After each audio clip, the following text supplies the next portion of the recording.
తాకట్లో ఉన్న బంగారాన్ని విడిపించి ఆ రోజున మార్కెట్ ధర కట్టి మిగిలిన డబ్బును మీకు అందిస్తుంది కొమ్మూరి గోల్డ్.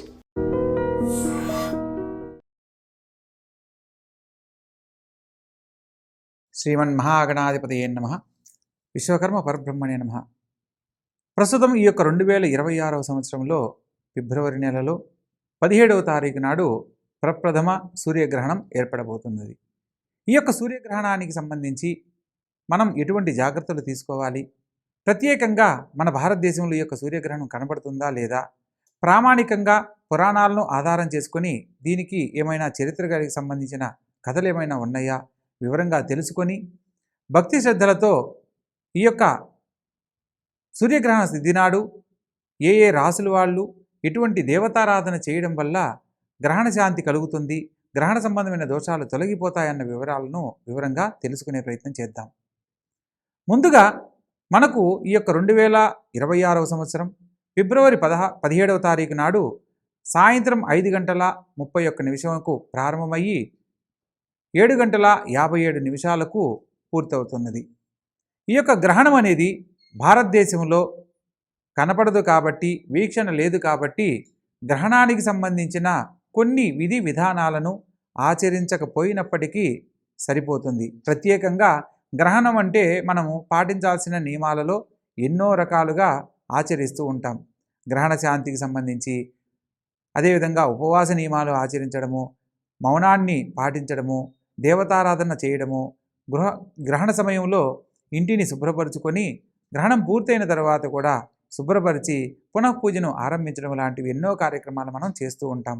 ప్రత్యేకంగా ఈ యొక్క గ్రహణ సమయంలో మనము ముఖ్యంగా గ్రహణానికి సంబంధించి గురువుగారు మనకు మన దేశంలో కనపడినప్పుడు మనం వీటిని పాటించాలా వద్దా అనేది ప్రతి ఒక్కరికి ఒక చిన్న సందేహం.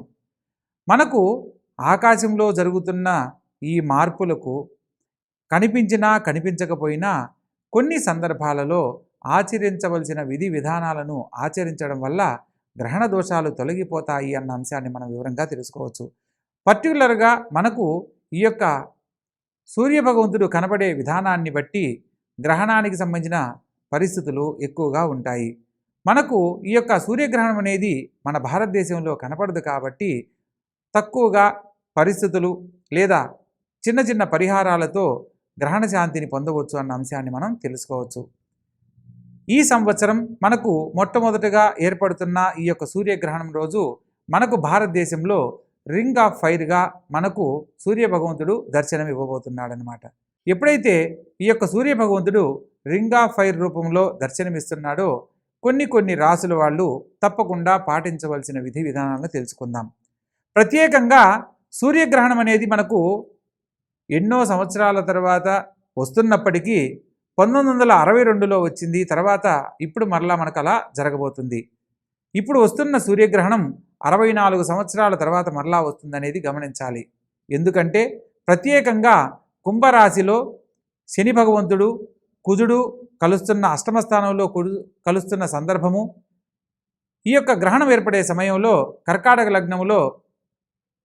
కర్కాటక లగ్నాత్తు అష్టమ స్థానంలో శని కుజులు కలవడము, అదేవిధంగా ఈ రాహుగ్రహస్థ సూర్యగ్రహణానికి సంబంధించి సూర్యుడు మనకు కనిపించే విధానము రింగ్ ఆఫ్ ఫైర్గా గుర్తించబడుతుంది. ప్రత్యేకంగా ఆ రోజు మంగళవారం అవ్వడము, మంగళవారం అమావాస్యకు ఒక ప్రత్యేకత కూడా తెలియజేయబడుతుంది. మనకు ఆదివారం నాడు అమావాస్య వస్తే మౌని అమావాస్య అంటారు. సోమవారం నాడు గనక అమావాస్య వచ్చినట్లయితే సోమవతి అమావాస్య అంటారు. మంగళవారం నాడు అమావాస్యని భౌమ అమావాస్య అంటారు. అదేవిధంగా శనివారం అమావాస్యని శని అమావాస్య అని, మనము ఒక్కొక్క అమావాస్యకి ఆ వచ్చిన రోజును బట్టి ఒక్కొక్క విధానంగా పిలుచుకుంటూ ఉంటాము. ఇక్కడ మంగళవారం నాడు ఈ యొక్క అమావాస్య రావడము విశేషము, భౌమ అమావాస్య అంటారు. ఈరోజు సూర్యభగవంతుడు మనకు రింగ్ ఆఫ్ ఫైర్గా దర్శనమిస్తాడు. ప్రత్యేకంగా కర్కాటక లగ్నాత్తు కనుక పరిశీలించినట్లయితే కుంభరాశి శని భగవంతుని యొక్క రాశిలో ఈ యొక్క కుజుడు సంచరిస్తున్న కారణంగా శని కుజులు పాపయుత సంబంధం కలిగిన పరిస్థితులు, కొన్ని సందర్భాలలో ప్రతికూల పరిస్థితులు ఎదుర్కొనే అవకాశం ఉన్నప్పటికీ కూడా సంపూర్ణంగా ఎవరిని ఇబ్బంది పెట్టవు అన్న అంశాన్ని వివరంగా తెలుసుకోవచ్చు. మనకు పూర్వం జరిగిన గ్రహణాలను కనుక పరిశీలించినట్లయితే కొన్ని చోట్ల ఇతర దేశాలలో భూకంపాలు, వరదలు, కొన్ని రకాల వైరస్ల వల్ల ఎంతోమంది ప్రాణ నష్టం కలగడము, భూ నష్టం కలగడము, ప్రభుత్వ అధికారుల యొక్క పాలనలో రకరకాల మార్పులు జరగడం లాంటివి మనం గమనిస్తూ ఉన్నాం. ప్రస్తుత కాలంలో ఆ మార్పులు జరిగినప్పటికీ కూడా శుభపరిణామాలను పొందేందుకు కూడా అవకాశం ఉంది. ప్రపంచవ్యాప్తంగా మనకు ఇతర దేశాల్లో మాత్రమే ఈ యొక్క గ్రహణం సంపూర్ణంగా కలిగిన చోట్ల కొన్ని ఇబ్బందులు ఎదుర్కోవడం జరుగుతుంది. భారతదేశానికి సంబంధించిన ఎటువంటి ముప్పు లేదు. అదేవిధంగా రాజకీయ పలుకుబడికి సంబంధించి కొన్ని మార్పులు చేర్పులు జరిగే అవకాశం ఖచ్చితంగా ఉంటుంది. ప్రత్యేకంగా ఈ యొక్క గ్రహణ సమయంలో మనము పూర్వకాలంలో జరిగిన కొన్ని మన పురాణ ఇతిహాసాలను కనుక పరిశీలించినట్లయితే రావణ బ్రహ్మను గురించి తపస్సు చేసి దేవతలపై అధికారాన్ని వరంగా పొందుతాడు. తద్వారా సూర్యచంద్రులపైన దురహంకారంతో ప్రవర్తించడం జరుగుతుంది. ఆ సందర్భంలో రాహుకేతువులు సర్పగ్రహాలుగా ఈ యొక్క సూర్యచంద్రులను వారి యొక్క అధిష్టానాన్ని చూపించడం జరుగుతుంది. తద్వారా ఇక్కడ సూర్యభగవంతుడు కనపడకపోవడం అనేది, గ్రహణం ఏర్పడడం అనేది సూర్యభగవంతుని పైన ధర్మానికి సంబంధించిన విషయంలో రక్షణను కోల్పోయే పరిస్థితులు, రక్షణకు సంబంధించిన కొంత ఇబ్బందికర కాలము అనేది చెప్పడానికి అవకాశం ఉంటుంది. విష్ణు భగవంతుణ్ణి దేవతలందరూ వెళ్ళి వేడుకోవడం జరుగుతుంది. తండ్రి, ఇలా సూర్యచంద్రులకు గ్రహణాల రూపంలో ఇబ్బందులు ఎదురవుతున్నాయి, తత్కారణంగా కాంతి క్షీణిత కాలం ఏర్పడి అనేక రకాల రుగ్మతలు, పరిస్థితులు ఇబ్బందికరంగా ఏర్పడడం జరుగుతుంది. కాబట్టి వీటి నుంచి ఉపశమనానికి సంబంధించిన పరిహారం తెలియజేయండి అన్న సందర్భంలో విష్ణుమూర్తి ఇలా వారికి ఒక విషయాన్ని తెలియజేయడం జరుగుతుంది. ఎవరైతే సూర్యవంశంలో జన్మించిన శ్రీరామచంద్ర ప్రభులు వారిని ఆరాధిస్తారో వారికి ఎటువంటి గ్రహణ సంబంధమైన దోషాలు వర్తించవు. తద్వారా సంపూర్ణమైన ఆరోగ్యాన్ని, ఉన్నతమైన జీవితాన్ని పొందడానికి భగవంతుని ఆశీస్సులు ఎల్లప్పుడూ ఉంటాయనేది తెలియజేయడం జరిగింది. ప్రస్తుత కాలంలో ఒక్కొక్క రాసుల వారీగా ఆచరించే విధి విధానాలను తెలుసుకొని శ్రీరామచంద్ర ప్రభుల వారిని కనుక ఆరాధించినట్లయితే ప్రతి ఒక్కరికి కూడా ఈ యొక్క గ్రహణ దోషాలు ఏది వర్తించకుండా వారి వారి జీవితాలకు కావాల్సిన అనేక రకాల ఆనందకరమైన జీవితాలను ఆరోగ్యరీత్యా పొందడమే కాకుండా మంచి పేరు ప్రతిష్టలతో వర్ధిల్లడం జరుగుతుంది. ప్రత్యేకంగా మేషరాశి వారిని కనుక గమనించినట్లయితే మేషరాశి వారికి కుజుడు అధిపతి కాబట్టి ఈ కుజుడు లాభస్థానంలో పాపగ్రహాలతో కలిసి ఉన్నందువల్ల ప్రత్యేకంగా ఓం శ్రీ రామాయ నమః అని రామనామంతో స్వామివారిని తప్పకుండా ఆరాధించాలి. అలా ఆరాధించడం వల్ల వారికి మాట్లాడే సందర్భంలో ఎదుర్కొనబోతున్న సమస్యల నుంచి బయటపడతారు. భగవంతుని అనుగ్రహంతో వారికి మంచి పేరు ప్రతిష్టలు పొందడమే కాకుండా ఆరోగ్యరీత్యా బాధపడుతున్న వారికి సంపూర్ణమైన ఆరోగ్యాన్ని పొందే అనుకూలత లభిస్తుంది. అదేవిధంగా వృషభ రాశి జాతకులను కనుక గమనించినట్లయితే వృషభ రాశికి శుక్రుడు అధిపతి. ఈ యొక్క శుక్ర భగవంతుడు కూడా వృషభ రాశి ప్రకారము రాజ్యస్థానములో సంచరిస్తూ కుజ, రాహువులు మరియు రవి బుధులతో కూడా కలిసి ఉన్న కారణంగా ఓం శ్రీ లక్ష్మీభ్యోం నమః అనే మంత్రాన్ని లేదా ఓం ఐం హ్రీం శ్రీం లక్ష్మీభ్యోం నమః అనే మంత్రంతో గనక ఆరాధించినట్లయితే వారు ఎదుర్కొంటున్న సమస్యల్లో ఆర్థికపరమైన సమస్యలు తొలగిపోయి సంపూర్ణమైన ఆర్థిక లాభంతో పాటు చేపట్టిన ప్రతి పనిలో కూడా విజయాన్ని పొందడం అనేది జరుగుతుంది. అదేవిధంగా మిథున రాశి వాళ్ళని కనుక పరిశీలించినట్లయితే లగ్నంలో గురు సంచారం జరుగుతూ ఉంది. ఈ యొక్క మిథున రాశి వారికి బుధుడు అధిపతి కాబట్టి ప్రత్యేకంగా ఓం నమో భగవతే వాసుదేవాయ అనే యొక్క దివ్యమైన అష్టాక్షరి మంత్రంతో గనక ఆరాధించినట్లయితే వారి జీవితానికి ఎదుర్కొనబోతున్న ఏదైనా గ్రహణ దోషాలు ఏదన్నా ఉన్నా తొలగిపోతాయి. గ్రహణ శాంతి ద్వారా అద్భుతమైన ఫలితాలను వారి యొక్క జీవితంలో పొందడానికి చక్కని అవకాశాలు లభిస్తాయి. ఇక కర్కాటక లగ్నంలో ఈ యొక్క కర్కాటక లగ్న సమయంలో ఈ యొక్క గ్రహణం ఏర్పడుతుంది కాబట్టి కర్కాటక లగ్న జాతకులకు అష్టమ స్థానంలో పంచగ్రహ కూటమి జరుగుతుంది కాబట్టి ప్రత్యేకంగా ఈ రాశి వాళ్ళు లక్ష్మీనారాయణోభ్యాం నమః అనే మంత్రాన్ని ప్రతినిత్యము ఆ రోజు విశేషంగా స్మరణ చేసిన జపమును ఆచరించిన విశేషమైన శుభ ఫలితాలతో సంపూర్ణమైన ఆరోగ్యము, పేరు ప్రతిష్టలు, ఉద్యోగ లాభము, పదవి ఉన్నతి ఇవన్నీ కూడా సకాలంలో పొందడానికి అనుకూలత ఉంటుంది. ప్రత్యేకంగా సింహరాశి వారిని కనుక పరిశీలించినట్లయితే సింహరాశి వారికి రవి అధిపతి కాబట్టి ఈ యొక్క సింహరాశి వారు ఓం శ్రీరామాయ నమః అనే ఈ యొక్క మంత్రాన్ని కనుక స్మరణ చేస్తూ ఉన్నట్లయితే రామచంద్ర ప్రభువుల వారి ఆశీస్సులతో వారికి సంపూర్ణమైన ఆరోగ్యము, ఉన్నతమైన పేరు ప్రతిష్టలు పొందడానికి అవకాశం ఉంటుంది. అదేవిధంగా సప్తమ స్థానంలో ఈ యొక్క పంచగ్రహ కూటమి జరుగుతున్న కారణంగా కుటుంబంలో ఎదుర్కొంటున్న అనేక రకాల సమస్యల నుంచి సంపూర్ణంగా బయటపడి ఆనందకరమైన జీవితంలో స్థిరపడతారు. ఇక కన్యారాశి వారిని కనుక పరిశీలించినట్లయితే కన్యారాశి వారికి బుధుడి అధిపతి షష్టమ స్థానంలో ఈ యొక్క 6 గ్రహాలు సంచరిస్తున్న కారణంగా ప్రత్యేకంగా ఈ రాశి వారికి సప్తమ స్థానంలో శని సంచారము అంటే మకర కుంభరాశియాధిపతి అయిన శని భగవంతుడు సప్తమ స్థానంలో సంచరిస్తున్న కారణంగా జీవిత భాగస్వామితో ఎటువంటి వాగ్వివాదాలు సమస్యలు రాకుండా ఉండడానికి, గ్రహణ దోషాలకు సంబంధించిన సమస్యలు ఎదుర్కొనకుండా ఉండడానికి ప్రత్యేకంగా ఓం నమో విష్ణవే నమః అనే మంత్రాన్ని కనుక స్మరణ చేసి విష్ణునామ సహస్రనామాన్ని ఆచరించినట్లయితే అనేక రకాల శుభ ఫలితాలు పొందడం జరుగుతుంది. ప్రత్యేకంగా ఈ యొక్క తులారాశి వారికి పంచమ స్థానంలో ఈ యొక్క పంచగ్రహ కూటమి ఏర్పడి మనకు గ్రహణ సమయంలో ఎదుర్కొనబోతున్న సమస్యల నుంచి బయటపడడానికి, ఉద్యోగరీత్యా ఎదుర్కొంటున్న సమస్యల నుంచి బయటపడడానికి, సమస్యలు లేని జీవితాన్ని పొందడానికి, గ్రహణ దోషాలు వర్తించకుండా సూర్యభగవంతుని యొక్క ఆశీస్సులు సంపూర్ణంగా లభించడానికి ఆదిత్య హృదయ పారాయణ చేస్తూ ఓం నమో రామచంద్రాయ నమః అనే మంత్రాన్ని కనుక స్మరణ చేసినట్లయితే తప్పకుండా స్వామివారి అనుగ్రహం వీరికి సంపూర్ణంగా లభిస్తుంది. ఆర్థికపరమైన సమస్యలతో ఇబ్బంది పడుతున్న వారు ఓం ఐం హ్రీం శ్రీం లక్ష్మీభ్యోం నమః అనే మంత్రాన్ని కనుక ఆరాధించినట్లయితే అఖండ ఐశ్వర్య ప్రాప్తి కలుగుతుంది. అదేవిధంగా వృశ్చిక రాశి, ఈ యొక్క వృశ్చిక రాశి జాతకులను కనుక పరిశీలించినట్లయితే వృశ్చిక రాశి నుంచి చతుర్థ స్థానంలో ఈ యొక్క పంచగ్రహ కూటమి ఏర్పడిన కారణంగా ఓం నమో కాలభైరవాయ నమః అనే మంత్రాన్ని స్మరణ చేయాలి. ప్రతి ఒక్క గ్రహం కూడా అర్ధాష్టమంలో సంచరిస్తున్నారు కాబట్టి ప్రతి ఒక్క గ్రహ ప్రభావము ఈ యొక్క వృశ్చిక రాశి వాళ్ళ మీద ఎక్కువగా ఇబ్బంది పెట్టే అవకాశం ఉంది కాబట్టి గ్రహణ దోషాలు వర్తించకుండా ఉండడానికి కాలభైరవ స్వామిని గనక ఆరాధించినట్లయితే అపమృత్యు దోషాలు తొలగిపోయి సంపూర్ణమైన ఆరోగ్యాన్ని, ఉన్నతమైన పేరు ప్రతిష్టలు పొందడానికి చక్కని అవకాశాలు లభిస్తాయి. అదేవిధంగా ధనుసు రాశి, ఈ యొక్క ధనుసు రాశి వారిని కనుక గమనించినట్లయితే తృతీయ స్థానంలో ఏర్పడిన ఈ యొక్క పంచగ్రహ కూటమి కారణంగా ప్రత్యేకంగా ఈ యొక్క గ్రహణ సమయంలో ఓం శ్రీ రామాయ నమః అనే మంత్రాన్ని, ప్రత్యేకంగా ఓం శ్రీ లక్ష్మీభ్యోం నమః అనే మంత్రాన్ని రెండింటినీ ఆరాధించడం ఉత్తమము. తద్వారా విద్యార్థులకు ఉన్నతమైన విద్య ద్వారా ఉన్నతమైన అవకాశాలు, ప్రత్యేకంగా పరీక్షల్లో ఉన్నతమైన మార్కులు సాధించాలనుకున్న వారికి మంచి పదవీ యోగ్యత, పేరు ప్రతిష్టలు, పరీక్షల్లో వాళ్ళు కోరుకున్నంత ఉన్నతమైన స్థాయిని పొందడానికి చక్కని అవకాశాలు లభిస్తాయి.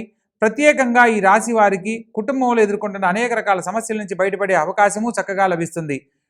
ఇక మకర రాశి, ఈ యొక్క మకర రాశి జాతకులకు కూడా లగ్న ద్వితీయాధిపతి అయిన శని భగవంతుడు తృతీయంలో సంచరిస్తున్నాడు. ప్రస్తుతము ధనస్థానంలో ఈ యొక్క పంచగ్రహ కూటమితో 5 గ్రహాలు సంచరిస్తూ ఉన్నాయి. తత్కారణంగా ఈ రాశి వారికి కాలభైరవ స్వామిని ఆరాధించినట్లయితే అనేక రకాల సమస్యల నుంచి సంపూర్ణంగా బయటపడతారు. వారి జీవితానికి కోరుకున్న ఆనందకరమైన జీవితాన్ని, సంపూర్ణమైన మానసిక ప్రశాంతతను పొందడానికి ఈ యొక్క కాలభైరవ స్వామిని ఆరాధించడం వల్లే లభిస్తుంది. ప్రత్యేకంగా కాలభైరవ స్వామి వారి ఆలయంలో కూష్మాండ దీపాన్ని ఏర్పాటు చేసి సూర్య భగవంతుణ్ణి ఆరాధిస్తూ ఓం నమో సూర్యదేవాయ నమః అని ప్రార్థించినా, లేదా కాలభైరవ స్వామికి సంబంధించి కాలభైరవాష్టకాన్ని పఠించినా తప్పక ఉన్నతమైన ఫలితాలు పొందడానికి అవకాశం ఉంటుంది. ఇక కుంభరాశి, ఈ యొక్క కుంభరాశి జాతకులకు కుంభరాశిలోనే ఈ యొక్క గ్రహణం ఏర్పడుతుంది కాబట్టి ప్రత్యేకంగా ఈ రాశి వారికి గ్రహణ సంబంధమైన పరిహారాలకై రామచంద్ర ప్రభువుల వారిని సీతా సమేతంగా ఆరాధించాలి. ప్రత్యేకంగా మనం ఈ యొక్క గ్రహణం సమయంలో ఏ ఆలయాలను మూసివేయవలసిన పరిస్థితి అవసరం లేదని తెలుసుకోవాలి. ప్రత్యేకంగా మనకు గ్రహణ సమయంలో ఆలయాలు మూసివేయడము, మరలా పునఃపూజ చేయడానికి ఆలయ శుద్ధి జరిపి కార్యక్రమాలు చేస్తూ ఉంటారు. ప్రస్తుత కాలంలో మనకు భారతదేశంలో కనబడట్లేదు కాబట్టి ఈ యొక్క విధానాలను తప్పనిసరిగా పాటించవలసిన అవసరం లేదు. వీలైనంత వరకు ఆత్మశుద్ధితోటి, పరిపూర్ణమైన మనసుతో భగవంతుణ్ణి ఆరాధించడానికి ఓం శ్రీ రామాయ నమః అనే మంత్రాన్ని, లేదా ప్రత్యేకంగా ఓం నమో సూర్యదేవాయ నమః అని, లేదా ఓం నమో ఆదిత్యాయ నమః అనే మంత్రాన్ని స్మరణ చేసినట్లయితే మీరు కోరుకున్న ఆనందకరమైన జీవితాన్ని పొందడానికి అవకాశం ఉంటుంది. అదేవిధంగా మీనరాశి, ఈ యొక్క మీనరాశి జాతకులకు వ్యయ స్థానంలో పంచగ్రహ కూటమి జరుగుతుంది కాబట్టి ప్రత్యేకంగా గ్రహణ సమయంలో 5 గ్రహాలు వ్యయ స్థానంలో ఉండడం వల్ల ఆరోగ్యరీత్యా కానీ, లేదా విద్య ద్వారా, ఉద్యోగం ద్వారా, కుటుంబంలో పరిస్థితులు ఎన్నో రకాల ఇబ్బందులు తలెత్తేందుకు అవకాశం ఉన్నప్పటికీ కూడా దైవ సంబంధ రీత్యా ఆచరించే విధి విధానాలను ఆధారం చేసుకుని ఉన్నతమైన జీవితంలో స్థిరపడే అవకాశం ఉంది. కాబట్టి ప్రత్యేకంగా ఈ యొక్క మీనరాశి వాళ్ళు అన్న సంతర్పణ లేదా పేదవారికి బ్రాహ్మణులకు స్వయం పాకం ఏర్పాటు చేసి మనసులో మీకున్న కోరికను కనుక చెప్పుకున్నట్లయితే భగవద్ అనుగ్రహంతో సూర్య భగవంతుని యొక్క ఆశీస్సులతో అనారోగ్య సమస్యల నుంచి విముక్తులయ్యి సంపూర్ణమైన ఆరోగ్యాన్ని మంచి పేరు ప్రతిష్టలు పొందడానికి చక్కని అవకాశం ఏర్పడుతుంది. కాబట్టి ఒక్కొక్క రాశుల వారికి ఒక్కొక్క విధంగా వారి జీవితంలో ఎన్నో రకాల సమస్యలు ఎదుర్కొనే అవకాశం ఉన్నప్పటికీ దేవతారాధన వల్ల సమస్య నుంచి బయటపడే మార్గం ఉంది. కాబట్టి భగవంతుణ్ణి ఆరాధించి ప్రతి ఒక్కరూ ఆనందకరమైన జీవితంలో గొప్పగా స్థిరపడాలని కోరుకుంటున్నాను. ప్రత్యేకంగా మనకు ఈ యొక్క గ్రహణం అనేది ఆఫ్రికా, యూరప్ ఖండాల్లో మాత్రమే దర్శనమిస్తుంది. మన భారతదేశంలో కనపడదు. కాబట్టి సనాతన సాంప్రదాయంలో చెప్పబడిన విధి విధానాలను మనం తప్పనిసరిగా ఆచరించాలి. ప్రత్యేకంగా గ్రహణం పట్టే సమయానికి ముందు ఒకసారి స్నానం ఆచరించాలి. గ్రహణం పూర్తయిన తర్వాత మరొకసారి స్నానం ఆచరించి ఈ పట్టు విడుపు కాలంలో మనకు 5 గంటల 31 నిమిషం నుంచి 7 గంటల 57 నిమిషాల వరకు సాయంత్రకాలంలో ఈ యొక్క గ్రహణం మనకు భారతదేశంలో ఏర్పడే సమయంగా చెప్పబడుతుంది. కాబట్టి ఆ సమయంలో మీ యొక్క ఇష్టదేవతారాధన లేదా కులదేవతారాధన దైవనామాన్ని పంచాక్షరి మంత్రంగా కానీ అష్టాక్షరి మంత్రమైన ఓం నమో నారాయణని కానీ ఓం శ్రీ రామాయ నమః అనే మంత్రాన్ని కానీ పఠిస్తూ ఉన్నట్లయితే శ్రీరామచంద్ర ప్రభుల వారి యొక్క ఆశీస్సులు సంపూర్ణంగా లభిస్తాయి. ఇక్కడ మీకు ఒక సందేహం కలగవచ్చు, ఎంతోమంది దేవుళ్ళు ఉండగా శ్రీరామచంద్ర ప్రభుల వారిని ఎందుకు ఆరాధించమన్నారు గురువుగారని మీకు సందేహం కలగవచ్చు. దానికి కూడా వివరంగా తెలియజేస్తాను. సూర్యవంశోద్భవుడిగా మనకు శ్రీరామచంద్ర ప్రభుల వారి చరిత్ర చెబుతుంది. కాబట్టి సూర్యవంశంలో జన్మించినందుకు సూర్య భగవంతుణ్ణి ధర్మ పరిపాలనకు అధిష్టాన దేవుడిగా మనం చెప్పుకుంటూ ఉంటాం. అటువంటి ధర్మాన్ని కట్టుబడిన వాడు శ్రీరామచంద్ర ప్రభువులు. కాబట్టి శ్రీరామచంద్ర ప్రభువులు వారిని ఎవరైతే ఆరాధిస్తారో వారి జీవితానికి సంబంధించిన అనేక రకాల సమస్యల నుంచి విముక్తులయ్యి సంపూర్ణమైన ఆయుష్కారకులు, పేరు ప్రతిష్టలు పొంది ఆనందకరమైన జీవితంలో వర్ధిల్లుతారు. అందుకనే శ్రీరామ రామ రామేతి రమే రామే మనోరమే సహస్రనామ తత్తుల్యం రామనామ వరాననే అని మనకు రాముల వారిని ఈ యొక్క నామంతో ఆరాధించాలి అనేది మనకు శాస్త్రంలో చెప్పబడింది. ఈ యొక్క శ్రీరామ రామ రామేతి అనే నామాన్ని మనం చదవడం వల్ల 1000 సార్లు పలికిన ఫలితం వస్తుందనేది మనకు వేద పురాణ శాస్త్రాల్లో వివరంగా తెలియజేయబడింది. గురువుగారు మనం చెప్పేది దీంట్లో 3 సార్లు చెప్తే 1000 సార్లు ఎలా అవుతుంది అనేది మీకు సందేహం కలగవచ్చు. దాని గురించి కూడా వివరంగా తెలియజేస్తాను. శ్రీరామ రామ రామేతి అనే పదంలో శ్రీరామ రామ రమేతి ఇక్కడ 3 సార్లు రామ అన్న శబ్దం వెలువడింది. అందులో రా అనే శబ్దానికి సంగీత గణితం ప్రకారం 2 సంఖ్యగాను, మా అనే శబ్దానికి సంగీత గణితంలో 5ను ప్రామాణికంగా చెప్పడం జరిగింది. రామ ఇంటూ రామ ఇంటూ రామ అంటే 2 × 5 × 2 × 5 × 2 × 5 2 5లు 10, 10 × 10 100, 100 × 10 1000. అందుకనే శ్రీరామ రామ రామేతి రమే రామే మనోరమే రమే రామే సీతా సమేతంగా ఆయన్ని చూస్తే మనసు ఉప్పొంగిపోయేలా ఆయన దర్శనమిస్తాడని దాంట్లో ఉన్న ఆంతర్యం. అదేవిధంగా సహస్రనామ తత్తుల్యం, సహస్రనామం, సహస్రం అంటే 1000, నామం అంటే ఆయన నామ శ్రీరామ అన్న పదాన్ని 1000 సార్లు చదివిన ఫలితమని. సహస్రనామ తత్తు అప్పటికప్పుడే తుల్యం లభిస్తుంది. సహస్రనామ తత్తుల్యం ఎప్పుడు రామనామవరాననే రామనామాన్ని జపించినంతనే. ఎవరైతే ఈ యొక్క శ్లోకాన్ని ఈ యొక్క సూర్యగ్రహణం తిదినాడు ఆ సమయంలో శ్రీరామ రామ రామేతి రమే రామే మనోరమే సహస్రనామ తత్తుల్యం రామనామవరాననే అనే యొక్క మంత్రాన్ని గ్రహణ సమయం పూర్తయ్యేంత వరకు స్మరణ చేస్తూ ఎవరైతే సూర్యభగవంతుణ్ణి మనసులో వారి వారి జీవితానికి సంబంధించిన సమస్యలు చెప్పుకొని ఆనందకరమైన జీవితానికి ఏం కావాలో కోరుకున్నట్లయితే ఆ సూర్యభగవంతుని యొక్క ఆశీస్సులతో సూర్యవంశంలో జన్మించిన ఆ శ్రీరామచంద్ర ప్రభువుల యొక్క అనుగ్రహం సంపూర్ణంగా లభించి ధనకనక వస్తువాహనాలతో తొలుతూగే వైభోగాలు లభిస్తాయి. కాబట్టి మనకు ఈ యొక్క గ్రహణానికి సంబంధించి ఒక్కొక్క పురాణాలలో ఒక్కొక్క విధంగా చెప్పినప్పటికీ గ్రహణ సమయంలో పాటించవలసిన విధి విధానాలను మనం తప్పనిసరిగా ఆచరించడం వల్ల శుభ ఫలితాలే కలుగుతాయి అన్న అంశాన్ని మనం గమనించాలి. ప్రత్యేకంగా గర్భిణీ స్త్రీలు మాత్రం గ్రహణ సమయంలో బయటికి రాకూడదు అన్న అంశాన్ని తెలుసుకోవాలి. అది గురువుగారు మనకు కనపడినప్పుడు మనం ఎందుకు పాటించాలి అని మీకు చిన్న సందేహం కలగవచ్చు.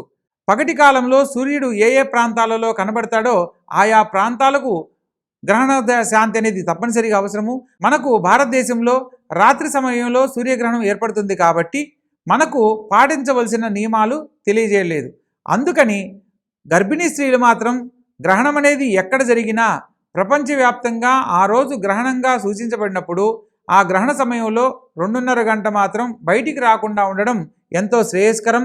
గ్రహణ సమయంలో పడే అతి నీలలోహిత కాంతి కిరణాల కారణంగా గర్భశూలతోటి పిల్లలు పుట్టడానికి అవకాశం ఉంటుంది. కాబట్టి అటువంటి దోషాలు వర్తించకుండా ఉండడానికి ఆ సమయంలో బయటికి రాకుండా వారు దైవనామస్మరణ చేసుకుంటూ గనక ఇంట్లో గనక ఉన్నట్లయితే కాంతి పడని విధంగా వాళ్ళు ఆ సమయంలో వారి యొక్క గదిని ఏర్పాటు చేసుకుని ఉన్నట్లయితే సంపూర్ణమైన ఆరోగ్యంతో బిడ్డకు జన్మనివ్వడమే కాకుండా ఆ బిడ్డకు సూర్యభగవంతుని యొక్క ఆశీస్సులతో గొప్ప పేరు ప్రతిష్టలు కలిగే సంతానాన్నిగా పొందడానికి అవకాశం ఉంటుంది.